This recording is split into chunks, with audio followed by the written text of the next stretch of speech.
So if you're comfortable having your cameras on, that's great. If you'd rather not, that's fine as well. But we'll do some recording for this first initial part. Okay, cool. So welcome, everyone. Welcome to the Say It Now or Pay Later webinar. Today, we're going to be talking about all those difficult conversations that just might be hanging over our heads that we know we need to have, that we just can't bring ourselves to do, especially at this time of year when reserves are probably pretty low, our capacity is pretty low, and the conversations waiting for us feel super big. So, hi, everyone. In case you don't know me, I'm Kate Leto. I'm an executive coach and I coach senior leaders and leadership teams. I work with my clients through the human side of the work that we do. So the tensions, the messy relationships, and those conversations that we'd all happily avoid if we could. So the spirit of today and the next hour that we have together is really simple to help you walk through those conversations with more clarity, more calm, more confidence, and hopefully a lot less dread. So just to give you a quick idea of what we're going to be doing in the next hour, how we're going to be spending that time. So I'm going to be taking you through a presentation. It's about 10 slides. We're going to walk through 3 parts of having difficult conversations: before, during, and after the conversation. Then I'm going to share with you a tool that I created that kind of pulls this all together. And you're going to be able to download the tool, which is very dryly called currently the Difficult Conversation Canvas. Maybe we'll be able to think of something more creative together, I hope. But you'll be able to download that and these slides at the end of the presentation. I'll show a QR code, and Faye is going to put a URL in the chat box at the end of the presentation. So you'll be able to download these in whichever way strikes your fancy. Then I'm going to talk to you about a few special offerings that I've created for this group, for this webinar, to help you work through these difficult conversations with a little more support, a little more guidance. So I'll talk to you about those. And then we're going to spend the rest of the time in the Q&A. So I'm hoping we're going to have about 25 minutes, maybe even more, to focus on questions that you might have. So during the presentation, please feel free to put any questions that come up in the chat box. My colleague and friend Faye is helping me out behind the scenes, and she's going to be monitoring the chat and help us facilitate a Q&A after the presentation. Faye, do you want to introduce yourself and say a few things? Say a few Yes. words. Hello, everyone. I'm Faye. I am a product leader and coach. Um, Hopefully, I expect I'm in good company. And Kate and I first connected and started working together about 10 years ago. I'm also very passionate about the human side of things, and do a lot of that in my work. I'm particularly interested in how we interact and how we use our human skills to support us in our product work. So I'm really looking forward to this conversation and also the Q&A and seeing what comes up from everyone here. Cool. Thank you, Faye. And thank you for all your help in bringing this all together. So we are going to start with a poll because I'd love to hear from you on what conversation you're avoiding right now. What brings you to this conversation? So I'm going to launch the poll in just a second here. Hopefully you're seeing a poll on your screens. Yes. I'm going to take that as a yes because people are responding. So yeah, who are you avoiding a conversation with? Is it a colleague, a boss, a teammate, someone outside of work? Other, you don't have to name names, but if there's a role or somebody in your life that you're avoiding conversation with and we haven't listed them here, please go ahead and put that in chat.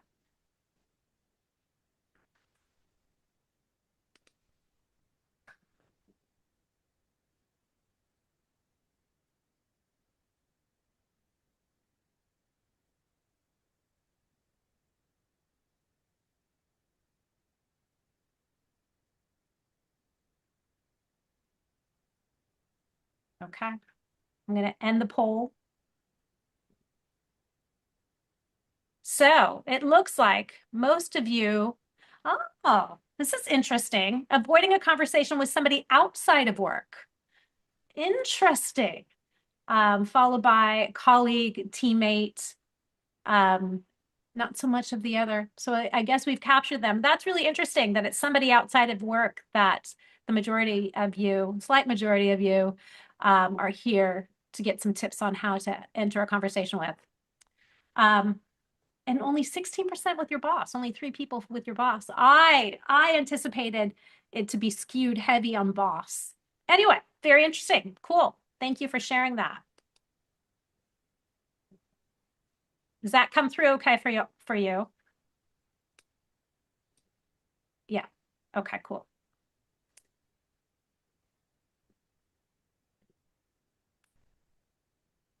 Back.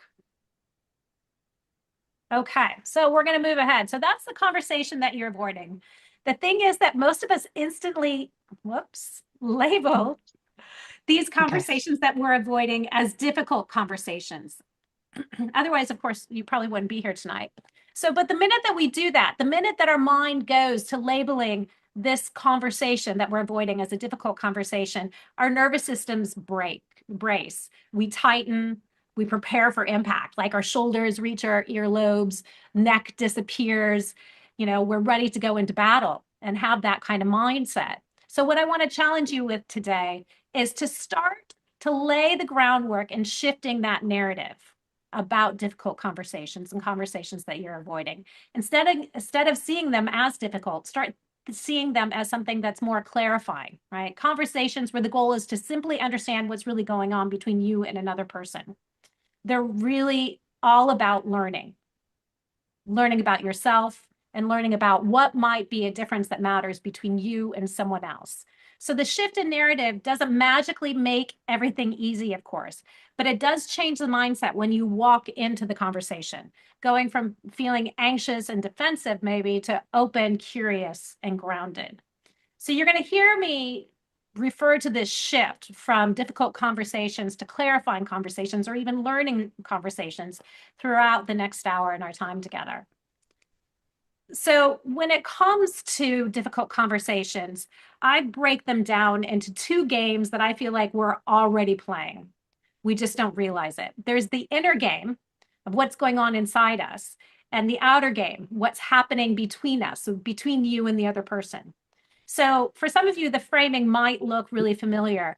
It comes from a book called The Inner Game of Tennis that was written in the 1970s by Timothy Galloway.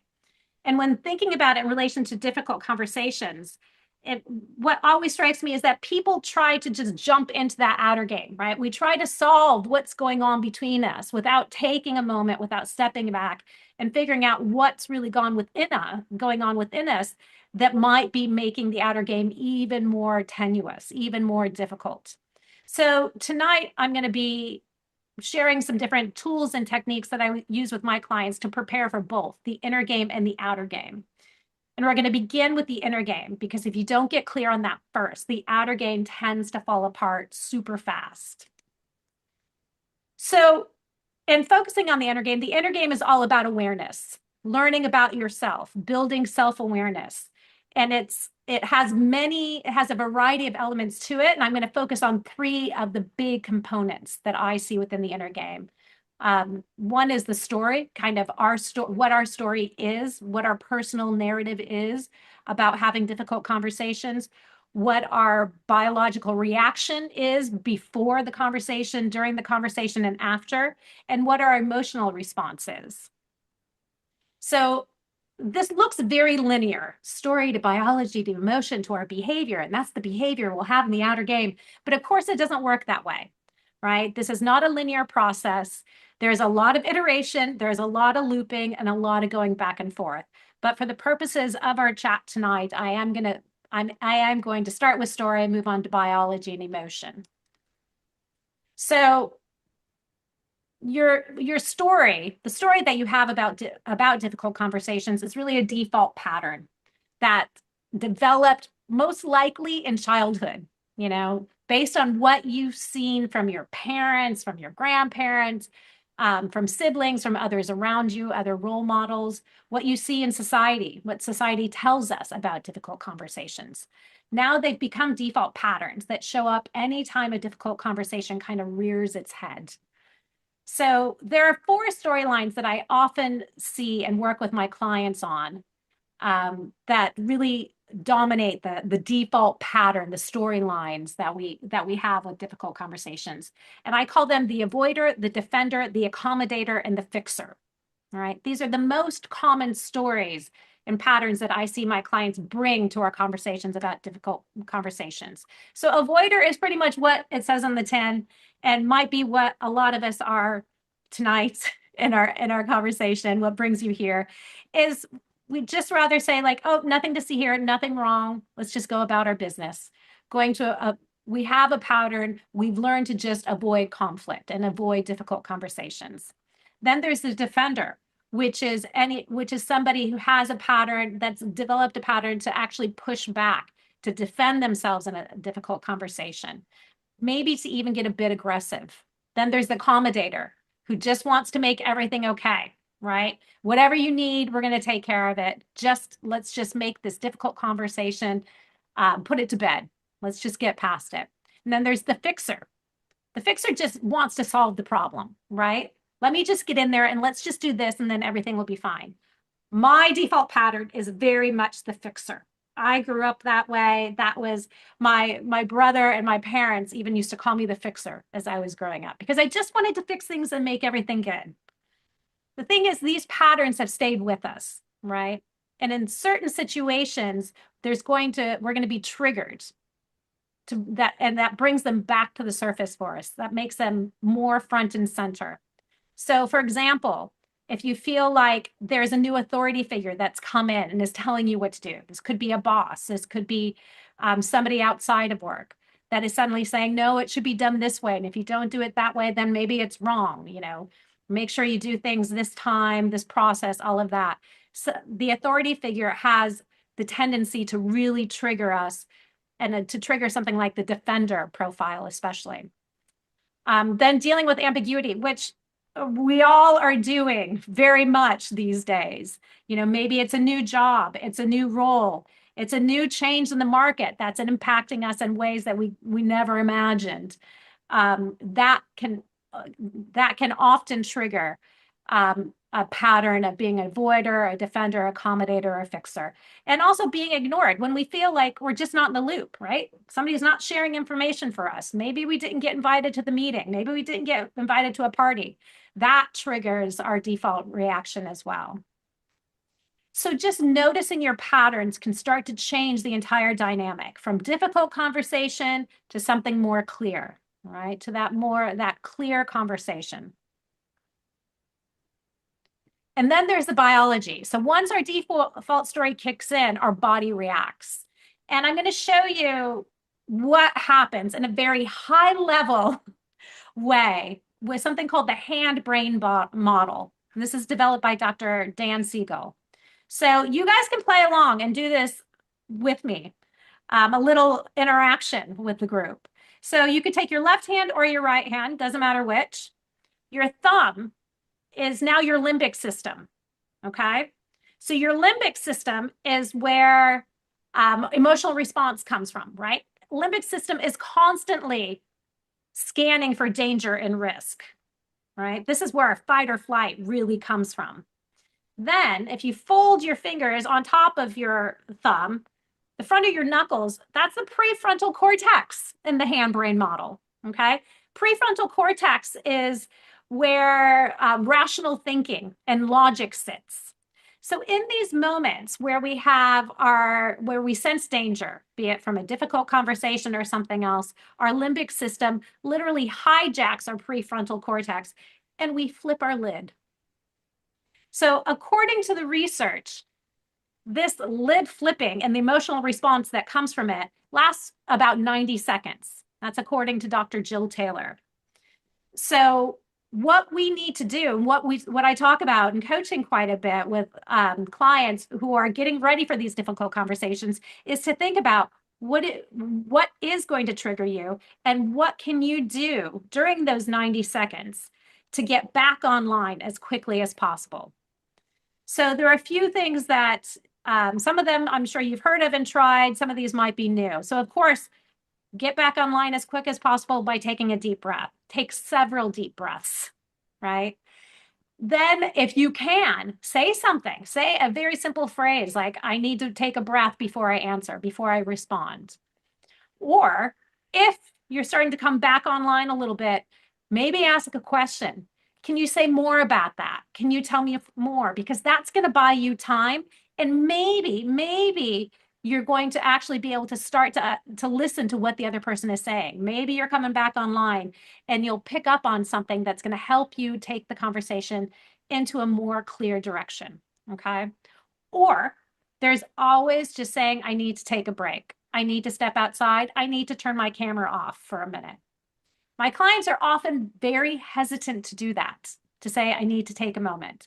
But when you think about it, wouldn't you rather turn your camera off for 90 seconds or step outside the conference room for 90 seconds and come back online than let the person that you're having the difficult conversation with experience you flipping your lid, right? Something to think about.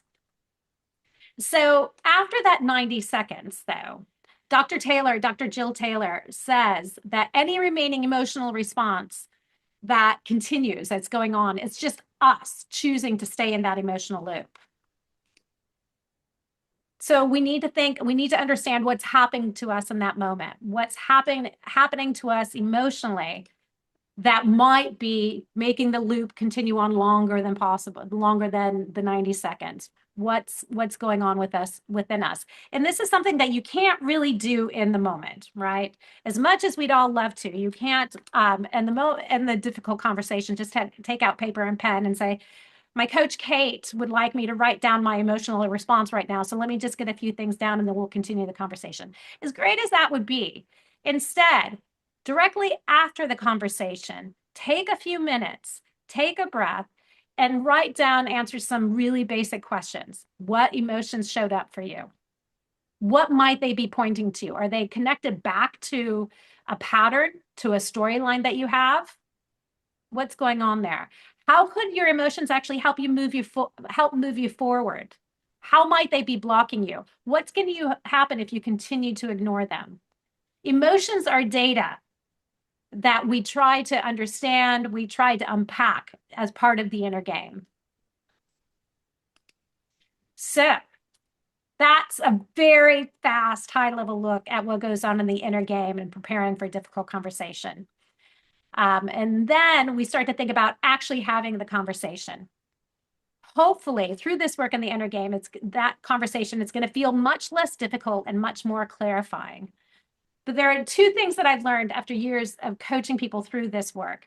The first is that having a bit of structure in the conversation itself, and as you get ready for a specific conversation, makes the whole thing feel less overwhelming. Second, once the conversation is over, almost everyone says, it's never as bad as I thought it would be. Okay, so in this next session, we're going to take a look at a few things you can do to help prepare for a specific conversation, right? We've done our work on the inner game. Well, that's going to continue on. You need to get ready. You want to get ready to have a conversation with a specific person in mind. So think of this next step as kind of a bridge between inner game and outer game. So this might seem really simplistic, but apparently simple, as we all know, simple and easy are not the same. The bridge between inner and outer game, as you prepare for a difficult conversation with someone, is actually doing a little more reflecting, a little more self-awareness building. To sit down and answer a few questions that seem really light touch, but can actually help you think about whether or not the conversation is something that you need to move forward with, or something that you want to put on hold. And if you're going to move forward, what are some of the particulars that you want to make sure that you have lined up in your head, that so you feel prepared for this, for the conversation itself. So questions, for example, first question, what's my purpose? What's my purpose in this conversation? What do I want to get out of it? What's my goal? Seems like something really easy, but once clients of mine sit down and actually think about that and write out your answer, what's my goal from the conversation? A lot of times people realize that the conversation may not be necessary, but what in fact needs more attention is the inner game, what's going on inside them. So Some people at that point from answering that simple question will take a pause on the difficult conversation and will go back and do more work on the inner game before moving forward. If we are going to move forward, thinking about how you want to show up, thinking about what are the 2 to 3 things that you want to really try to convey in the conversation. It's kind of like thinking about key messages that you want to get across in a presentation, a talk, whatever that might be.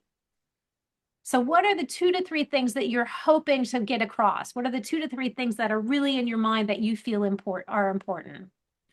Also thinking about what's in your control and what isn't. So I think this is a biggie. So we have to remember that a lot of the work that we just talked about in the inner game is in your control, right? Your emotions, your responses, how you show up, your preparation, the tone that you bring to the conversation. However, there's a lot outside of your control. Their feelings, their reactions, their interpretation, their history. These things most likely you don't know, right? And I think sometimes this is why difficult conversations do create such anxiety within us, is because we're entering into a very ambiguous conversation in a lot of ways. We can't control what the other person is going to do and say, despite all of our hard work, despite all of our preparation. Then there's thinking about how you're going to decompress after the conversation. I think this is a step we commonly miss as well, because during that conversation, we often have an adrenaline spike, always, but quite often. So how do we handle coming back down from that? And that's something I'm going to talk about more in just a minute. Before we move on, I want to take a moment and acknowledge for the folks that are neurodivergent, or for those who are supporting or leading people that conversations like this can feel different, right? We all process things in a different way. This is why there is a lot that's outside of our control.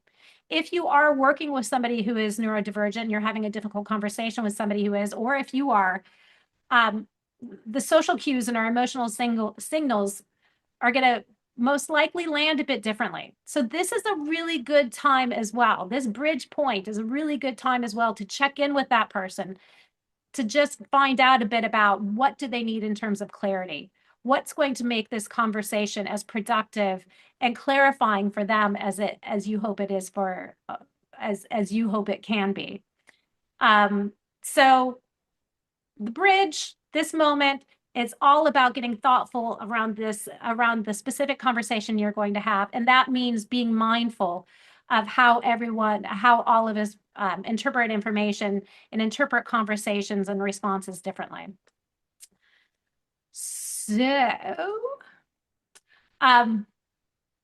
now we're getting ready to start, right? We're going to have the conversation. A lot of times my clients and I practice an opening line, an opening statement, to hopefully, again, start that conversation with a little bit less dread, a little bit more confidence. And the opening line doesn't have to be clever, right? We just want it to be human. Some of the most effective opening lines do some, again, very simple but not easy things. They frame the conversation clearly, and they do frame it as a conversation, as a dialogue. This is something between two of you. It's not something that you will go into just kind of taking over, pointing fingers, placing blame. It needs to be a dialogue. It's collaborative. It's non-judgmental. If you're marching in like you're going into battle, most likely we're not going to have the best outcome of a difficult conversation. You're not inviting clarity in that way.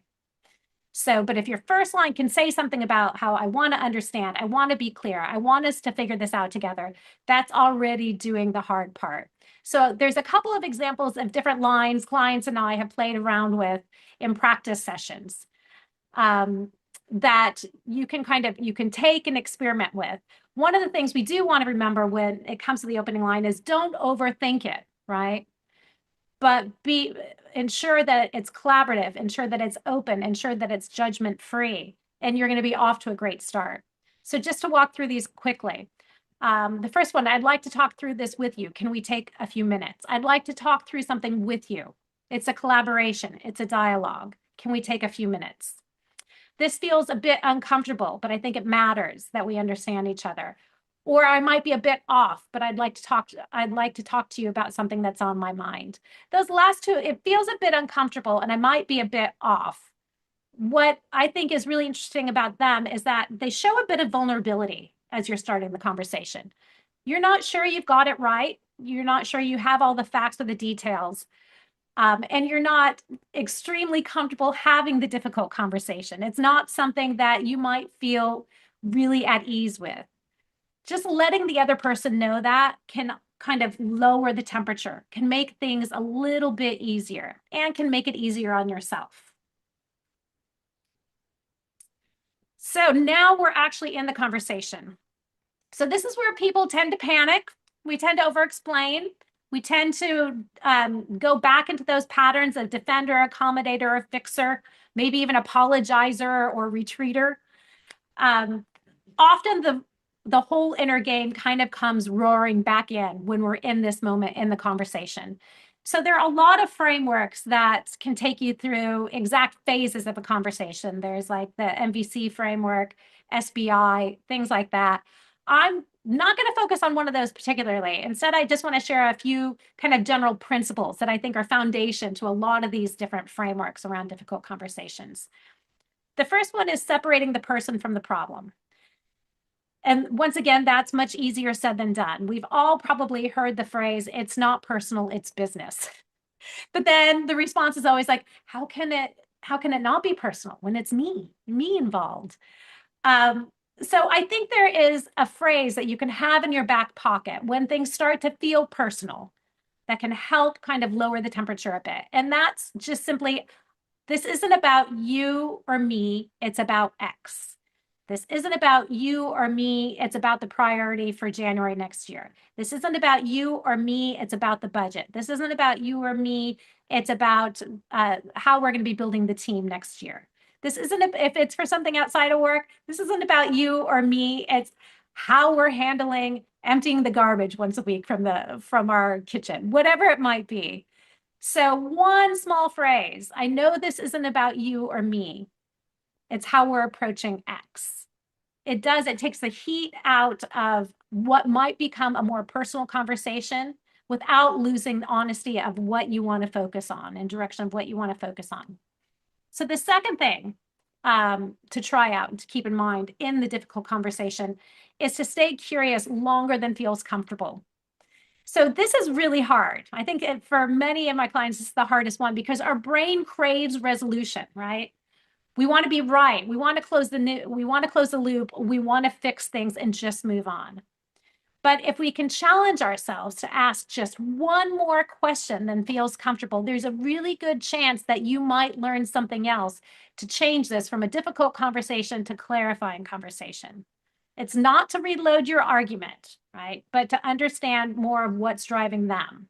So asking open-ended questions during the conversation and asking one more than feels comfortable is a really good trick. Also, slow down and pause. When things get tense, we speed up. We talk faster. Our voices the tone is going to change. We might interrupt. We might rush to finish a sentence. So while that might instinctively happen, that instinct is just off. We need to pause. We need to breathe. And the more that you can create a steady pace and bring a steady tone to the conversation, the more likely, again, you're going to be able to shift from that difficult conversation to a clarifying conversation. Lastly, name what's happening. So this again seems quite simple, but it can be quite challenging. This means that you have the awareness, hopefully from all the work in your inner game, that you're going to be able to call things as you see them. I feel things are getting tense. I notice that I'm getting defensive. I think we're talking past each other. Naming that dynamic often can diffuse it. So pretending it's not happening, it's going to make things more intense, but naming it can, again, kind of lower the temperature in the conversation. We have to remember with all of this, the goal is not to win, right? This is not a right or wrong. This is not a judgmental or a blame or pointing fingers. The goal of these conversations, of clarifying conversations and learning conversations, is to understand and to be understood. Now, conversation is done. After the conversation, I mentioned that it's really important to think about your decompression plan. What are you going to do? I'd say right off the bat, I recommend putting, if this is a work conversation, putting in some time after it in your calendar, 10 minutes at least, to just give yourself a time to step outside, to get some fresh air, to take a breath, to debrief with a friend, whatever it might be. If this is a conversation that's happening outside of work, it's same, right? What can you do to take care of yourself after that conversation? Go for a walk, have a conversation with a friend, get some exercise. Walking outside in nature does a lot to help us regulate our systems again. Okay. Doing nothing but breathing for a moment and just reassuring yourself that you've done a lot of hard work and you brought yourself into that conversation in the best way possible.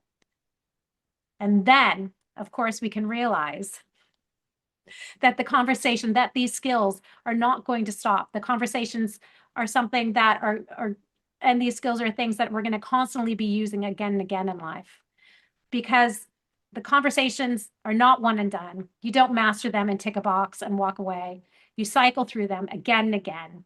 And every time something matters, and every time something feels like there's a difference that matters between you and someone else, you're going to move between the inner game and the outer game. It's a loop. It's a learning loop, just like many of us have at work. So the more you move through it, the clearer, the steadier, and the braver you're going to get. Hopefully, it'll move from being one difficult conversation at a time to one clarifying conversation at a time. All of this you can find some. I've brought together a lot of the techniques and tools, a lot of the questions that I've asked and I brought up in these slides in something I'm dryly, as I mentioned, calling the difficult conversation canvas. So I've developed one for an inner game and one for the outer game. You will be able to download these in just a minute. So these tools are my initial attempt at working with clients to pull all of this together. In the inner game, you'll find prompts to identify the story, your default story and your patterns, capture your moment, your emotions, take a look at what might trigger you and how you can respond to that, kind of thinking ahead, identifying what's in your control and what's out of your control.